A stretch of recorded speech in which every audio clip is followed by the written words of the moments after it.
Academy para ma-share. We are live.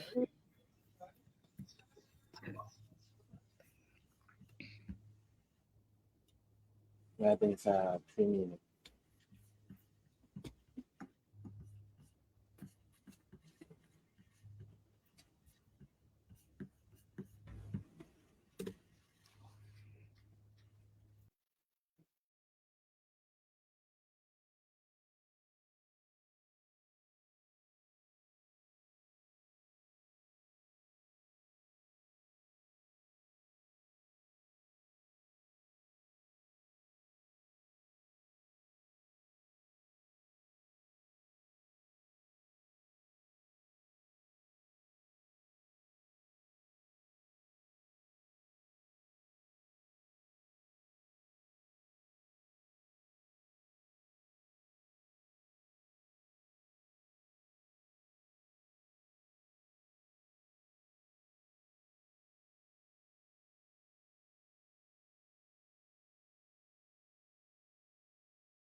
Yay!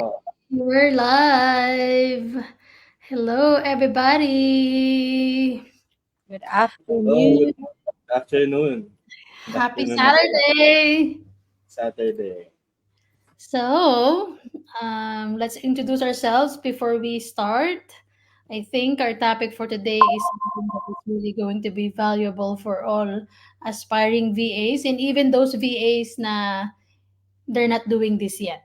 So my name is Christy Yoder. I'm the CEO and founder of Smart VAs. I have Regine, our COO, and I have Adi, our learning and development team lead.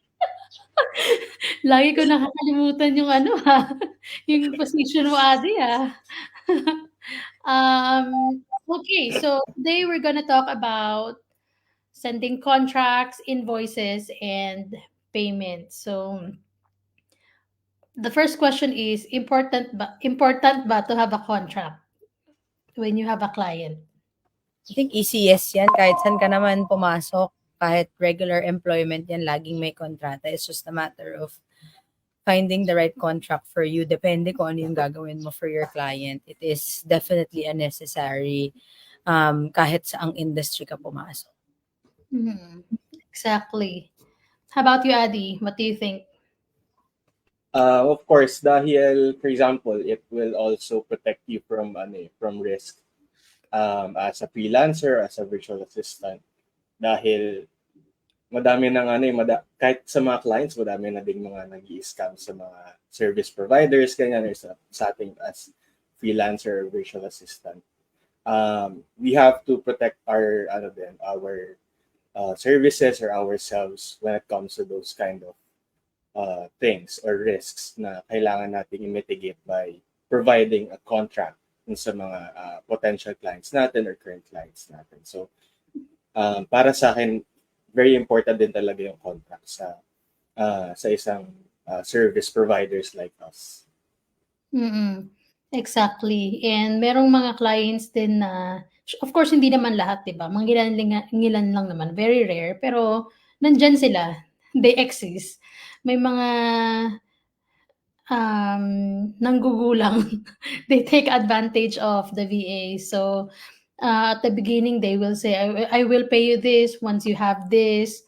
So, they have the VA do the work first, and then after ibigay ni VA yung work, walang bayad si client. So, kaya that's one of the reasons why it's important to have a contract. So, it protects you and it protects the client. And then, of course, dun sa contract, you will also include there your preference in terms of your pay and kung every ilang weeks ka dapat binabayaran ni client, every week ba or every 2 weeks or every month. And then kung anong oras ka lang available to work for the clients and the list of services that you're going to do for the client. So it's better if black and white talaga kasi again, especially if you're working with a new client, you don't know how they work, you don't know how they think. So it's not just you're protecting yourself, you're also protecting the client from you. Because if you say that you're only gonna get paid $5 an hour and then bigla mong siningil ng $10 si client and wala kayong contract, then mahirap. So there's going to be a challenge. Okay, and then Kaya tayo natahimik. No, I think energy today. it's a little difficult, especially for example kami ni Adi, 'di ba? Hindi naman kami pumasok sa industry na to na may experience na kami as freelancers. So pag empleyado ka kasi sa Pilipinas, sanay ka na yung kontrata inaabot na lang sa'yo ng employer mo eh. So siguro Christy, as someone who doesn't have any experience, kasi kahit naman sa atin, when I started with Smartways, inabot lang din naman sa akin ni Christy yung kontrata ko. Hindi naman ako gumawa ng sarili kong kontrata for Smartways or with Smartways, 'di ba? Saan, Christy, where do you think freelancers or yung mga aspiring VAs na gusto mag-direct to client, saan sila maghahanap ng tamang template? Paano nila malalaman na yun yung tamang contract? I think is the question that I'll have kung ako yung nasa posisyon ng mga aspiring freelancers natin. That's a good question. Ang pinakamadaling sagot is you can Google it and maraming websites na lalabas. Free websites where you can get contracts. So initially, that's where you can begin. But based on our personal experience, that's how we started kasi. And when we started the company, di ba? Kasi you don't have the budget naman to hire a lawyer para to create a contract for you specifically. So initially, that's how we started. And then by the time na nag-grow na tayo and we really needed a lawyer to create the contract for us, syempre we contacted a lawyer from my network. And then our contract now is very specific to what we do and what we want our clients to do for us or to the kind of relationship that we want to have with our clients. But if you guys access our free virtual assistant training, meron tayong contract na ino-offer doon. So please watch the free VA training. It's on our website, smartvasacademy.com, and then we will give you a template of the contract that you can use if you don't have one yet. But of course, it's a template, so you have to edit it according to your preference. Okay, let's move to the next topic. How about invoices? Is it important that you send an invoice, or you just tell your client verbally, or wherever you're communicating to your client how much the client owes you? Transparency and formality, parang contract lang din yun yung invoices natin. It gives your client a breakdown talaga of kung ano yung nasa contract, and for that particular cut-off, or depende kung ano nga agreement nyo, kung weekly, diba? It's always better to have invoices. Plus, if you are a registered freelancer dito sa Pilipinas, kailangan mo rin yung invoice as an attachment to your BIR. Wow, kala mo nag-BIR ako. Manitsura sa ka ba?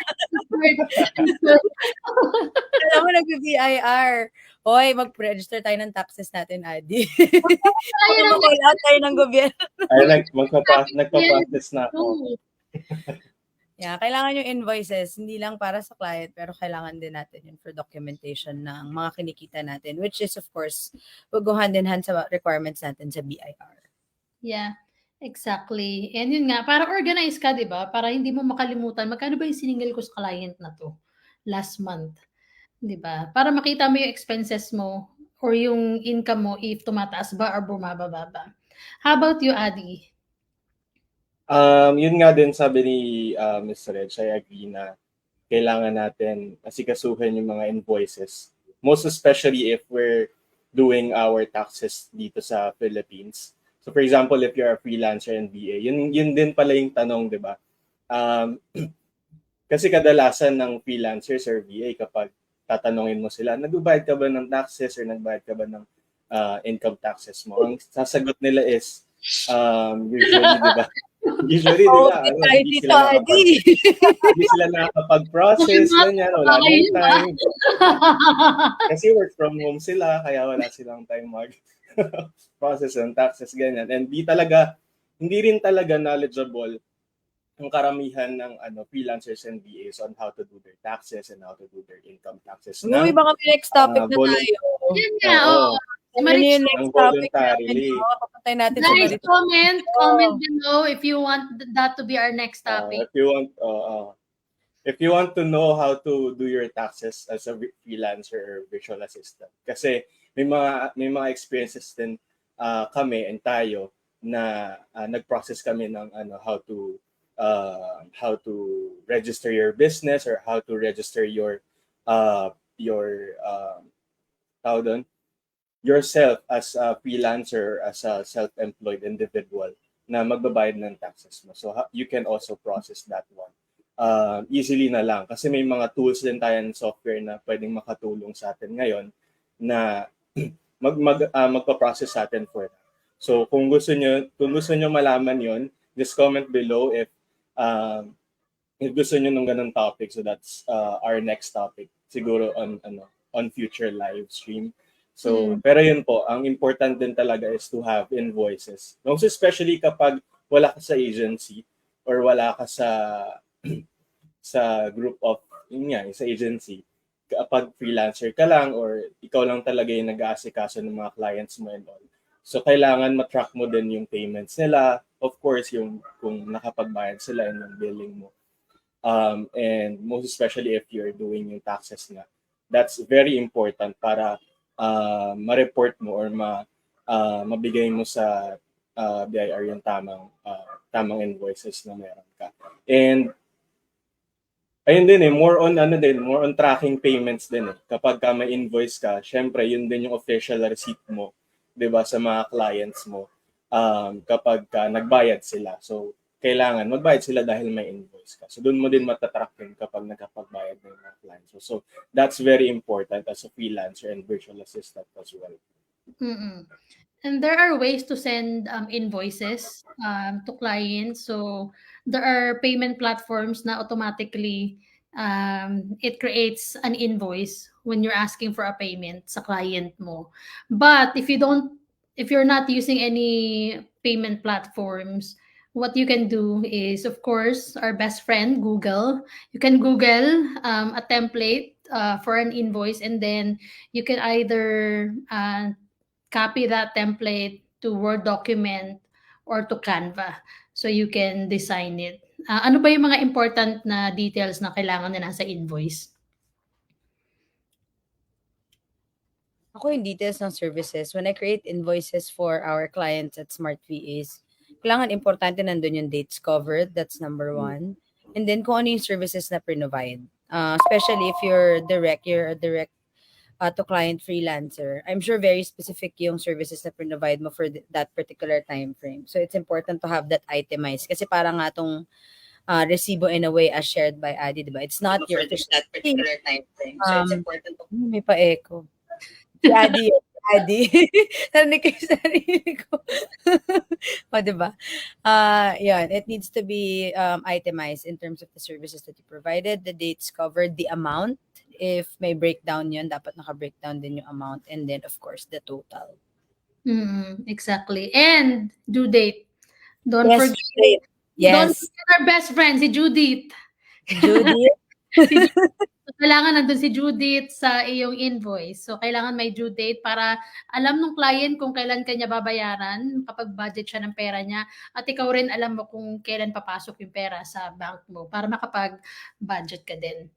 And yung due date na yan, di ba, Christy, nakalagay din yan sa contract. So, as much as possible, when you create a contract and you create an invoice, dapat align yung mga dates doon. If you tell your client that you're gonna give him or her 7 days to pay for invoices that you'd send on a weekly basis, kailangan advance ka magsisend ng invoice doon sa due date na nilagay mo doon sa, or yung agreement nyo ng client nyo sa contract mo when it comes to scheduling the payments. Exactly. Correct. So ano ba ang ating mga payment? Payment. Kasi when you pay, you play. you play. Ano ating mga payment platform, Adi, for sending invoices Yeah, and payments? Yeah, for sending invoices and for example, tracking your payments sa mga clients, we can have the tools and software na pwede natin magamit dito sa Philippines for sending invoices and payments sa mga clients natin. So, mag-share ako ng screen. May mga ito siguro yung top 3 na ating pwedeng magamit for invoices and payments. So yan. Alright. So ito yung mga platforms and payment platforms na pwede natin gamitin for international invoicing and billing. Etong PayPal, ito yung pinakauna kong ginamit for receiving payments ng mga clients. Dun sa una kong work as a freelancer. Ito yung ginamit nilang way to pay us dun sa company na yon. So etong PayPal napaka useful niya, although may mga kailangan kang gawin or kailangan kang i-set up para ma-receive mo ng fully yung payment sa iyo kasi may mga fees and transaction fees din si PayPal, and of course if galing kay PayPal tapos ito-transfer mo sa bangko mo, may mga fees din siya. So may mga tips and tricks or hacks na pwede kang gawin para automatically na-convert yung isa-send sa'yo ni client into peso na. And then hindi mo na kailangang mag-convert pa na may fee din kay PayPal. So may mga ganong tips and tricks. You can also search that on Google. Marami namang mga tutorials and hacks na mahanap kayo sa Google. And also si PayPal, meron siyang cash in feature din kay GCash. So if you're using GCash, it's useful sa inyo na doon na lang kayo mag-cash in ng PayPal ninyo. Although alam ko may minimal transaction fees na ngayon, pero dati free siya eh. Ngayon meron na atang 1% na transaction fee every time that you will send or cash in kay GCash. Pero very minimal na yon kasi kapag sa bangko ka nag-transfer from PayPal, malaki yung fee. Umaabot siya ng mga 3% ata or mga ganun. Up to 3.5. So mga ganun, 3.5%. So mas okay na sa GCash din kayo mag-cash in kapag gumagamit kayo ng PayPal. You can connect your PayPal to GCash para makapag-cash in. So ito yung very majority ata ng freelancers and virtual assistant ito yung ginagamit for PayPal and also yung payment sa inyo ng mga clients. And also Payoneer. Ito Payoneer, I also tried this and may account ako dito. Actually, napakabilis gumawa ng account sa Pioneer or Payoneer. Ano bang kasi dyan? Payoneer, Pioneer. Payoneer Um, ata. Payoneer. Pay, di ba? Payoneer.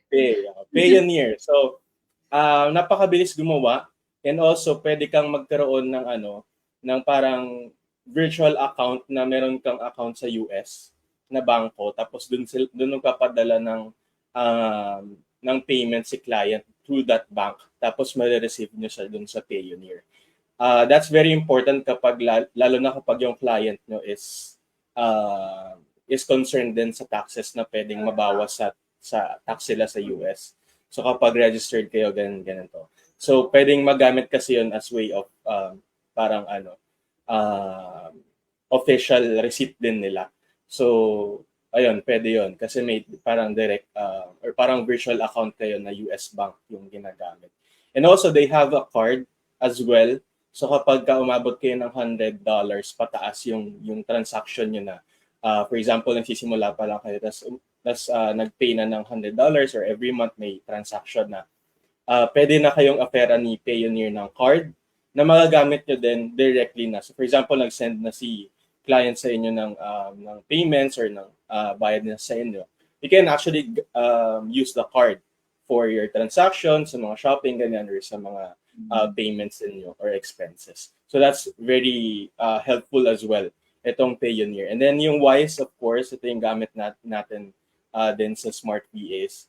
And they also have Wise PH na din, so Philippines. And you can also get a card for that. Alam ko may nag-process na si Song ata nag-process ng card doon. Ako kasi hindi natanggap kasi wala akong utility bill na nakapangalan sa akin. So pero meron silang card. So pwede kayong mag-process ng card doon, and you can also use it directly na sa Wise. So kapag may nag-send sa inyo ng payment sa Wise, you can use the card na din. So ito yung nakakatulong talaga yung mga platforms. At ito yung mga experience na din ako. And also ito na din naman yung top 3 din talaga when it comes to payment platforms and invoicing and billing sa mga clients natin. So if ever may mga ginagamit din kayo, yung mga nanonood dyan online, and also if manonood kayo later, you can also comment kung ano yung mga possible platforms and mga payment tool na pwede nating gamitin for invoicing our clients para matulungan natin yung bawat isa pag may idea kayo. So just drop down your comments or drop down your insights and yung mga tools na ginagamit nyo when it comes to payments. Mm-mm. And I think out of these three, I think based sa mga nakikita kong comments, kung ano yung ginagamit ng mga freelancers to receive payments is Wise talaga yung kadalasan, most common. We also started paying our clients through PayPal, pero maraming nagreklamong VAs because kapag nag-send ka kasi ng payment sa PayPal, so pag nag-send yung client mo ng payment sa PayPal, and then ang pinili nila na option is as to why they're sending the money is to pay for goods or services. Yung VA kasi yung nababawasan, and malaki yung bawas. So nababawasan ka na ng PayPal, and then pag transfer mo sa bank account mo, may bawas ulit. Ulit, yes. May double charge. So kaya ang ginagawa namin nun before is hindi pala natin 'to ginawa, pero there's an option. You can ask your client to send the payment through PayPal, not as paying for goods or services, but sending money to family or friends. Family or friend. Pero may bayad pa rin.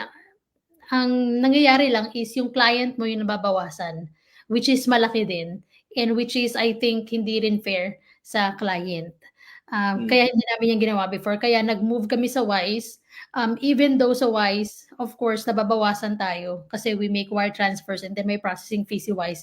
Hindi pa rin kasing laki nung kay PayPal kasi bulk payment na yung ginagawa natin. And then CVA, wala, hindi rin nababawasan. And then mabilis lang pumasok kay Wise din eh. Within the day, basta walang problema sa account, sa bank account ng client, and then sa bank account ng VA, within the day, pumapasok din agad-agad kay Wise. Minsan nga within an hour, pumapasok na kaagad eh. And then, we looked at Pioneer din when we were using Wise kasi baka mas better option si Pioneer. Nakita namin na on the client side, on our end, mas mahal yung babayaran natin sa transfer fee kesa kay Wise. Okay. So, if you're thinking about your client din, I highly suggest Wise kasi mas maliit ng konti yung babayaran ni client kapag nag-send sila ng pera sa inyo. And it's a good thing. I didn't know that, Adi, na meron na palang card. So, kapag may card ka na ng Wise, madali na kasi withdraw mo na lang, di ba, sa ATM machine. Hindi na kailangan ibang transfer. So, that's a good benefit. I think, Adi, mayroong question sa Facebook Live. Yeah, meron po. Unang question. Hi, JM. Yan, if you're watching, hello sa'yo. Ayan, sabi niya, siguro yung unang question na is how to draft your own contract. Okay. Which I think nasagot naman na natin kanina. Pero if hindi pa, I think one option is you can also ask ChatGPT actually to create a contract for you. And then make sure lang, of course, na kung ano yung draft ni ChatGPT is i-edit mo according to your preferences.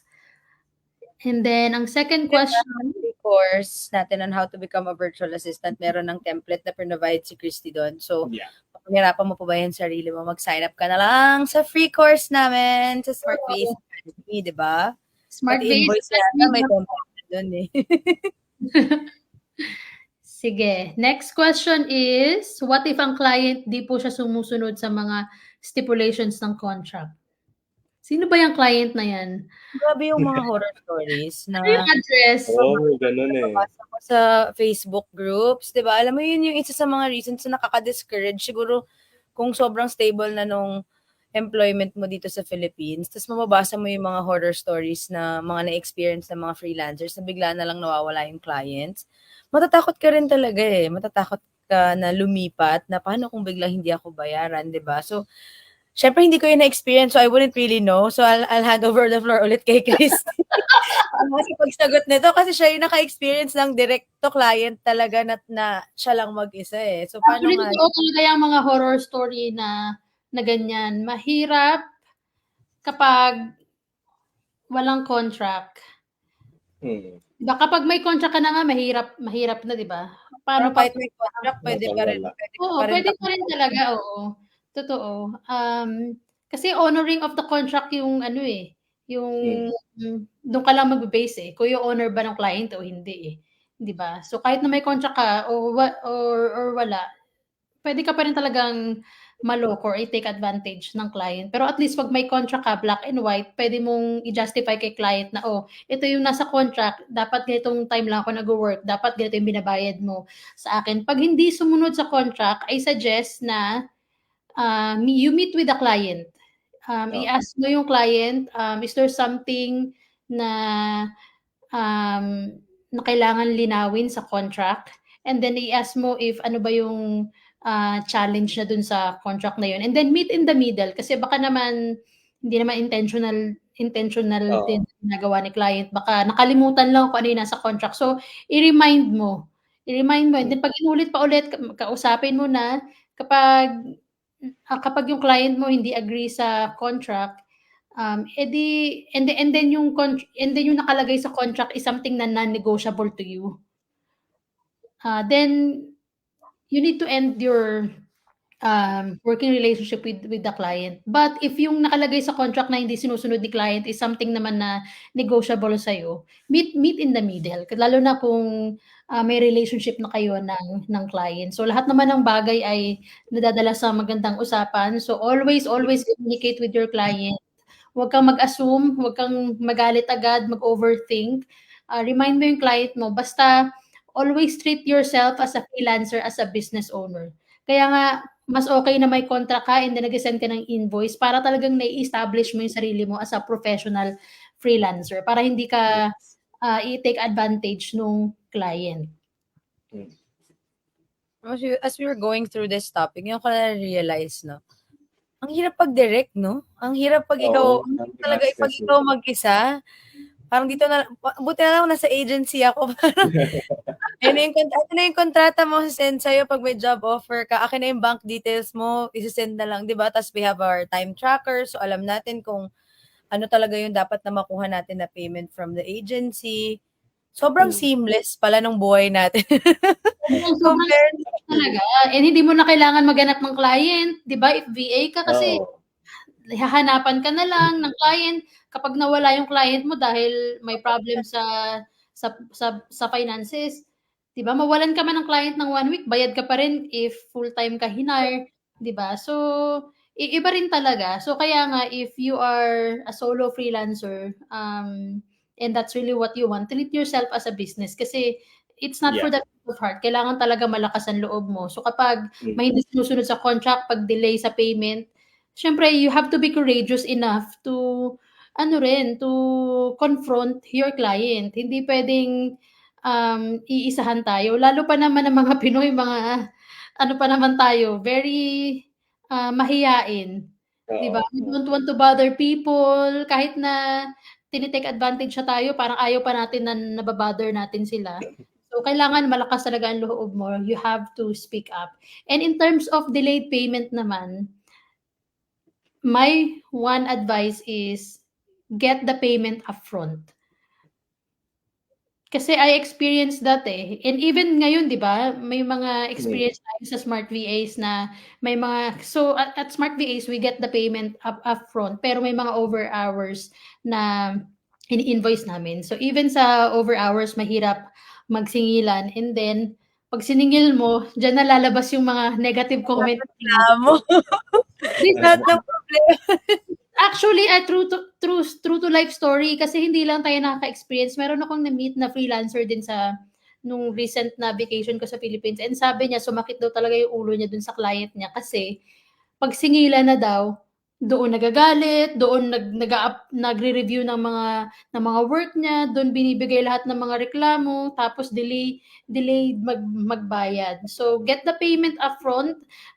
It may be awkward at the beginning kung paano maniningil agad-agad nang wala ka pa namang work na binibigay. Kaya nga it's important na meron kang contract and i-onboard as you talk to the client kasi before mo naman maging client si client is magkakaroon muna kayo ng call, 'di ba? So, kailangan malinaw sa client and malinaw sa'yo kung ilang oras ka magwo-work sa isang linggo or sa isang buwan, magkano yung hourly rate mo. Let's say napag-usapan na 10 hours a week ka magwo-work, so 40 hours a month 'yan. So, if hindi ka pa sanay na mag-charge upfront, you don't have to charge naman the client upfront, ng full amount na 400. Puwede mo namang gawing weekly para hindi malaking pera yung ilalabas agad ni client. So, sabihin mo kay client na, "Since we've discussed na 10 hours a week mo ako kailangan, here's the invoice, please pay me upfront, before I work for you." And then 'pag nagtanong si client, 'pag sinabi niya na, "Oh, yung mga iba kong freelancer hindi naman ganito. Ano, nagwo-work muna sila bago ko sila binabayaran." Sabihin mo, "I understand, but based on my experience, it works, best for me and the client if there's a payment before working together." Kasi iba-iba naman ang mga VA. So, it's all about establishing yourself nga as a professional freelancer. Yes. Ano pa ang mga experience natin sa mga delayed payment? Paano tayo naniningil? Totoo ba? Sure, Puwede mahirap, ranting session pala 'to. experience, grabe. Lalo siguro in the position that I have right now, parang alam nila, na ako yung escalation route. So kapag bago pa lang, one thing I make sure really is bago pa lang maningil sa clients, and this has been Lexi's practice also because Lexi took on the invoices from me na din. bago pa lang kami maningil sa client, we coordinate with the project leaders. Because at Smart VAs, we have project leaders who work with the clients in the team of virtual assistants that we give the client. So, we coordinate with the project leaders. Aware ba talaga yung client dito sa hours na to? Alam ba niya na nag-over siya for the month? So, that's important for you to also establish in your contract or dun sa agreement nyo ni client, di ba? Paano kapag over ako sa 10 hours? Kung sobrang dami mong pinagawa, hindi naman nagkasya sa 10 hours per week na napag-usapan natin, paano kita sisingilin? So, dapat nandun din yun sa contract because it's easy for us to send the invoice ang over hours sa Smart VAs because nasa kontrata natin yun eh. Na ito yung monthly plan natin, but if you go over that monthly plan, ito yung babayaran mo hourly. Tapos we invoice you at this time and then you pay after or within 7 days or in the next 7 days. Ganun dapat ka-specific yung contract para mas madaling maningil. Mas madali. Pero mahirap pa din mas madali lang ng konti. Follow up talaga, no? Yes. Pero may mga kliyente naman tayo na hindi pa umiinit yung invoice, bayad agad. Yes. Ayun yung mga sineselebrate namin na yun yung ang sarap pag yung wala kayo talagang, yung malinaw yung usapan nyo ni client, di ba? Na nadidiscuss mo talaga sa kanya yung hours mo, kung ano yung mga na-accomplish mo. Talagang no questions asked. Wala pang 5 minutes. Kahit 7 days yung time frame to pay for the invoice. Magugulat na lang kami, uy, bayad na agad. Kasi pumasok na yung payment sa email kahit kakasend lang namin ng invoice. So, hindi naman lahat ng client mahirap singilin, di ba? Pero I think important nga na malinaw talaga yung usapan nyo and documented yung usapan nyo. Kung ano man yung agreement nyo para hindi ka magkaroon ng ganong challenges. And I think one thing that we can say also, madami din naman clients na naka-experience ng negative sa mga freelancers. Hindi lang sa Pilipinas. I think sa ibang bansa meron din naman na nagbabayad sila upfront tapos di nila nakukuha yung service that was promised to them. So let's just make sure that we do our part, di ba? We try to protect ourselves but let's also make sure na hindi rin natin sirain yung pangalan ng mga freelancers kasi na-generalize talaga siya di ba? When we talk to our clients, they'll tell us ito yung nangyari sa akin. Kung may horror story yung mga VAs, mas maraming horror story yung clients na parang ikaw na lang yung mahihiya na paano ko ba sasabihin na hindi kami ganun kung ganun yung na-experience niya dati sa mga Filipinos or sa ibang countries, 'di ba, na freelancers. So let's make sure that we also do our part para nga hindi ka magka-problema when it comes to your payment and invoices. Exactly. Actually, may horror story pala ako niyan. Wala ka pa nito, Regine, sa Smart VAs. Kaya sa client natin, si Dwayne. Tama ba, Dwayne? Oh, wag na natin sabihin. Okay, name drop. lang tayo. Dwayne K. Period. Period.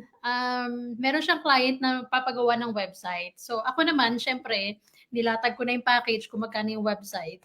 And then, meron akong VA na contact. Ang pangalan niya Juan talagang pangalan niya, hindi yan sample name. Juan, kung nanonood ka nito, bakit mo naman ginawa yun? Si Juan, website developer. So, meron na kaming kami, 60-40 kami. Let's say, basta 60-40 kami sa package. Ngayon, dahil nga upfront ko siningil 50% upfront ko siningil sa website project. Malaki yun kasi website project eh. Tapos, hindi pala to website project lang na simple. App development. So, talagang magaling web developer. Ang problema sa web developer, ginost ako. Pero binayaran ko na siya ng 50% na share niya. So, ginost niya ako. Grabe talaga yung pagka-fake it till you make it. Grabe talaga yung pagka-fake it till you make it na ginawa ko kasi meron kaming weekly meeting eh. Kasi syempre pag sa app, wireframe muna, di ba? So, gumagawa kami ng wireframe design. Alam niyo, inaral ko talaga yung paggawa ng wireframe. Kasi hindi uma-attend yung web dev na VA. Grabe, ito yung time na 6 a.m. na ako natutulog. Yung asawa ko, papasok na sa work. Ako, ginagawa ko yung wireframe kasi 9 a.m. meron ako meeting sa client. Grabe. Hindi lang yung client ko, yung ka-meeting ko, pati yung client ng client ko. Kaya talaga, dalawang lalaki pa naman yun. So, medyo dominant yung personality nila, mga businessman talaga. Ako yung gumawa ng wireframe. Naitawid ko naman, alam nyo, mabuti na lang itong client ko, nag-away silang dalawa. Hindi sila hindi na nagparamdam yung client, pinabayaan na lang yung bayad sa amin. Kaya siguro itong si Regine, ganun na lang sa atin kung maka-treat. Di ba? Oy, kayong may utang sa akin parang gano'n. Pero never naman na niyang bring up kasi alam naman niya na it's not our fault eh. Yung client yung hindi na nagparamdam eh. Tas ito namang VA na si Juan, hinahanap ko siya, sabi niya, "Ay ano pasensya na po nadisgrasya kasi ako, may send pa ng mga picture." So hindi ko talaga alam kung totoo o hindi kasi ngayon mo lang sabihin na nadisgrasya ka eh, may meeting na tayo in 1 minute. Grabe grabe talaga. So, Huwag niyo please sirain yung pangalan niyo ng gano'n kasi Oo. pati sana active pa rin si Juan sa'tin ngayon, ang laki-laki na ng Smart VAs. Kung totoo, totoo. hindi siya nagloko 'di ba, yung mga projects niya sana ngayon sa Smart VAs. Once kasi sinimulan mo yung ganiyang rhythm na hindi mo na 50,000, nasisira yung 50,000 yung pangalan. una kong bayad sa kanya, 50,000. Pero hindi naman kasi Oh, first project ko sa kanya, eh. So, alam ko na mm, kumbaga parang kahit may papaano sense din siya. may trust na ako sa kanya. Pero dahil nga gusto ko siyang i-motivate, ang saya-saya ko, "Oh, meron tayong project ganyan. Oh, ito na binayaran na ako ng 50% ni client, 'di ba, hati tayo." Binigay ko sa kanya 50,000. Mabuti na lang talaga nagkataon si client nag-ginost si client ko. But anyway, yun nga, 'wag tutularan kasi hindi man kayo awayin nung client niyo. Kung mabait man yung client niyo, pero babalik at babalik din po sa inyo 'yan. Mm. Digital na po ngayon, 'di ba sinasabi nila yung karma. Although hindi na tayo naniniwala sa karma, pero may ano 'yan, may may Balik. may balik. Kahit saan man, kahit ano man ang gawin mo. But anyway, isa sa dinagdag din natin sa contract natin dahil napansin nga natin na marami tayong payments na delayed from our client is yung nagdagdag tayo ng Late uh, payment fee. payment fee. So Yes. if na-observe mo na maraming client na hindi nagbabayad on time, pwede kang magdagdag ng late payment fee sa Mm. kontrata mo. Pero wag mo naman masyadong lakihan kasi even dito sa Ohio, meron lang minimum na parang maximum late payment fee eh. So we had to actually consult with our legal to ask ano ba yung tamang late payment fee. Oh, so you have to also research on that. I'm sure on Google you will find something. Pero it's something na wag naman masyado malaki. Something lang na mapapabayad si client just because late payment fee. Okay, meron pa ba tayong mga questions? I think yun na lang po yung last na question sa mga hindi sumusunod sa contract. Okay. How about kayo guys? Meron ba kayong question or sa tingin yung question na dapat sagutin for the VAs?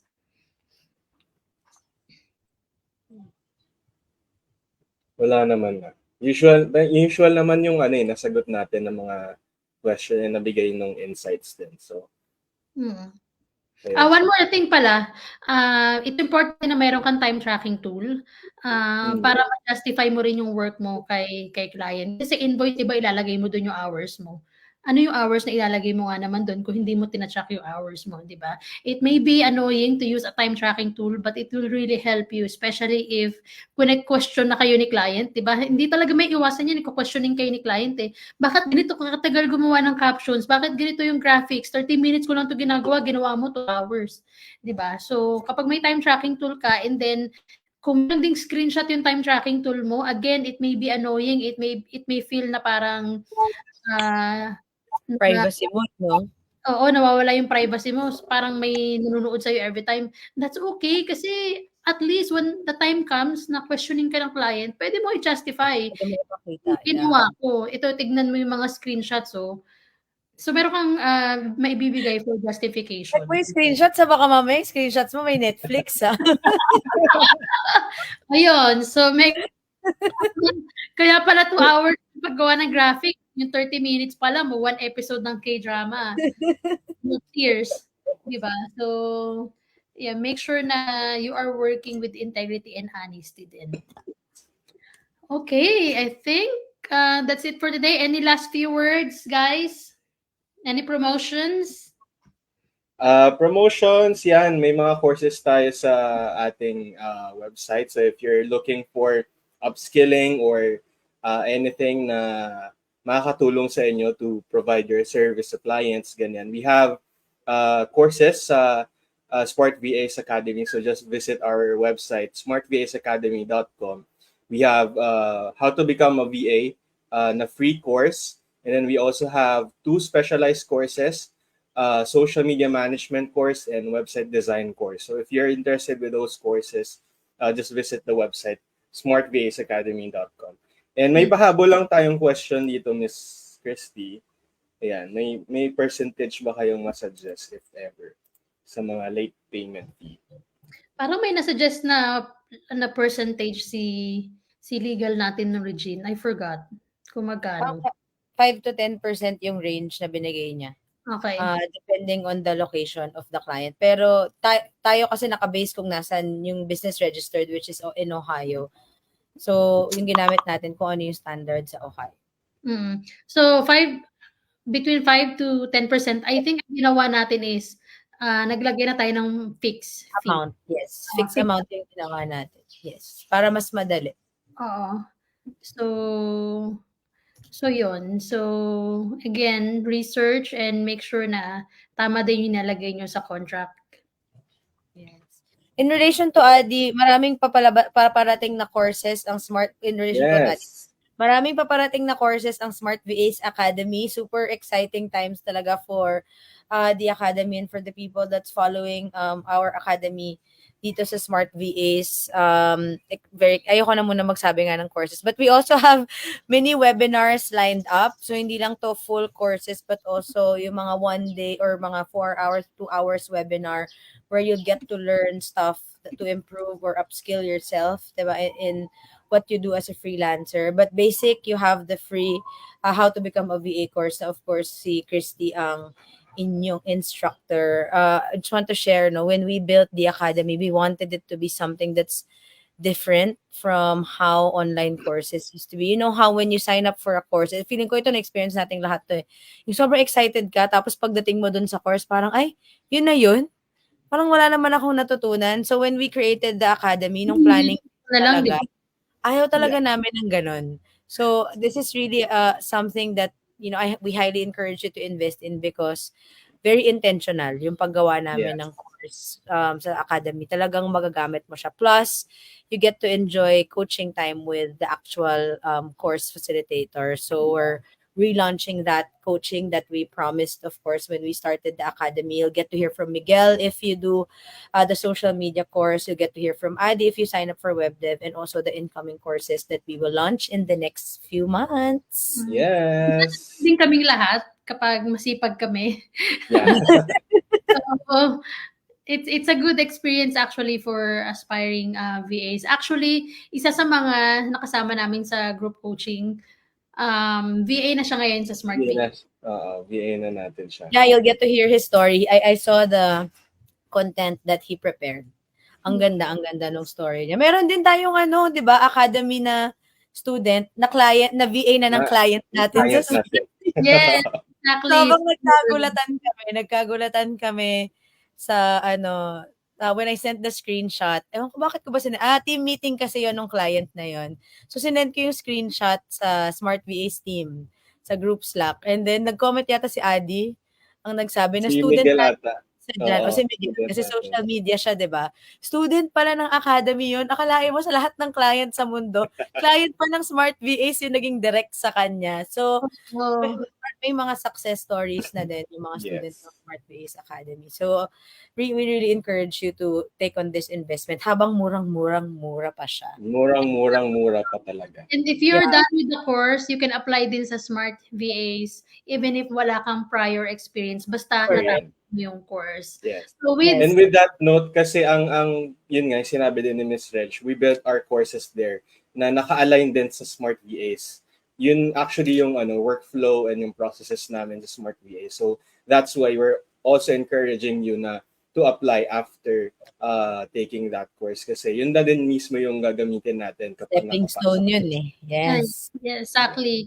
So we don't have to recruit outside Smart VAs Academy, di ba? Doon na tayo sa mga students na nasa Smart VAs Academy. And with Smart VAs, with us, actually, if you're inside Smart Base Academy and talagang you showed commitment and reliability, talagang pabibo ka, proactive ka, and nakita namin yan, may potential ka, hindi ka namin pababayaan. Talagang Yes. malalagyan at malalagyan ka ng client basta nakita namin yung potential sa'yo. Kaya, Yes. go to smartbaseacademy.com. Thank you, guys. Bye-bye. Happy weekend! Happy weekend, everyone. Bye. Bye-bye.